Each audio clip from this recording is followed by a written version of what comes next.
हे घे देऊ. काय आणलंय बघ. काय आहे? थाय करी. सोनबाई स्पेशल मध्ये आज आपण बनवणार आहोत स्पेशल थाय करी. तर चला बघू याची रेसिपी कशी बनते. ब्रोकोली, बेबी कॉर्न, मशरूम आणि वांग मी थोडं थोडं घेऊन कट करून घेतले.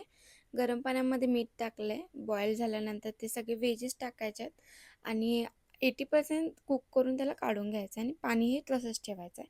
आता मी थाई करी पेस्ट घेतले, ती डायरेक्ट आपण कढईमध्ये भाजून घेऊ. आता मी ते पाव किलो चिकन वापरले आणि जे आपण पाणी ठेवलेलं ते त्याच्यामध्ये घालायचं आहे आणि शिजवून घ्यायचं चिकन. चिकन शिजल्यानंतर आपल्याला ह्या सगळ्या व्हेजीस 2 ते 3 बाउल मी कोकोनट मिल्क घेतले. थोडंसं पाणी घेऊन थिक पेस्ट बनवायची. आता हे बॅटर चिकनमध्ये टाकून घेऊया आणि थोडंसं शिजवून घेऊया.